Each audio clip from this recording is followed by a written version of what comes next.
bro, I've got a new segment I've started called Photo Bomb. So basically, I've trolled your social media before we've had a chat. I found a few photos I Yeah, want to know a little bit more about. So I've sure. got this one here, like this. What it looks like a cool venue, man. It looks more like a man cave than it does a venue. Oh, that venue, if that's the one I think it was, that's in Spain. We played this little thing. It was called Lestrato Fest or something like that.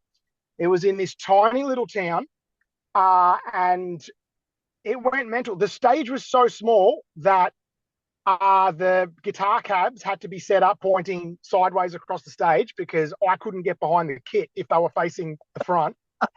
We played with four other bands. We went on. The place was packed, and it just went mental. I put Spanish fans as something else. Yeah, right. We I got on stage, I put down the set list, I put a set list on my drum kit, I turned around and they'd stolen the set list from the front of the crowd the stage. We're like, Yeah. well, I hope you guys like us because you've committed early. But yeah, we went off. They loved it. But Ben jumped off and jumped on the bar because all five of us on the stage was, especially back then, our bassist was 6'7". When he was swinging around that Duff McKagan bass, it was, if it wasn't for the fact that our singer's about 4'2", it would have literally been a risk to his health.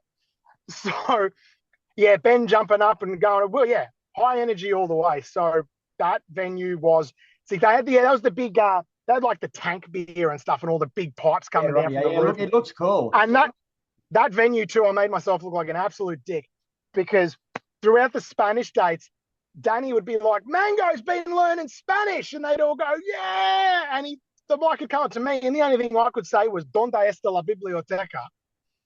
Which Which is, means where is the library? Right. And everywhere, all the Spanish loved it. They laughed their asses off. In this venue, they all turned around and pointed. And at the back of the venue, there was one of those little like take a book, leave a book things, and that was the town library. And I died. I was laughing so hard. Very memorable show. remember, Roddy, I got one more for you. Like I've heard of people warming up their voice before they go on stage, but never from a spa bath.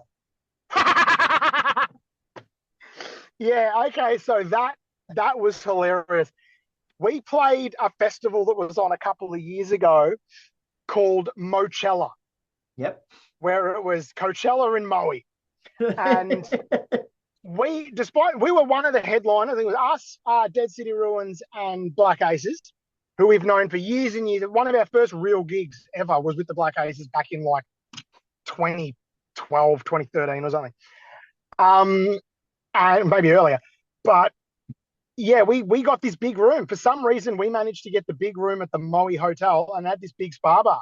Wow. And we were ready to party. So I just jumped in and said, "Oi, get a photo." I just grabbed that and started screaming.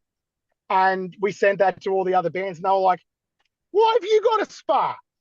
And so the later in the evening, the plan was to take the party back to that. But then after the gig was over, the venue just pulled out eskies full of beers and we all just sat there and we drank every other band and half the staff out of that party. And I almost fell asleep in that tub about 3 o'clock in the morning. That's good. Going through all those photos, looking for these, mate. The common denominator in all of them was alcohol. So you guys must like a drink. We've fostered an image. Yeah, well, we for a long while, yeah, it was, we do like a beer. We like hanging out, having a beer. And, when we were in our mid to late 20s, that was what it was all about for us, getting out, having beers, having fun with people. Now we're all a little bit older, but we still enjoy a beer or a whiskey. Takes long to And I'm get sure long to there'll be get plenty over of it, that's all. it.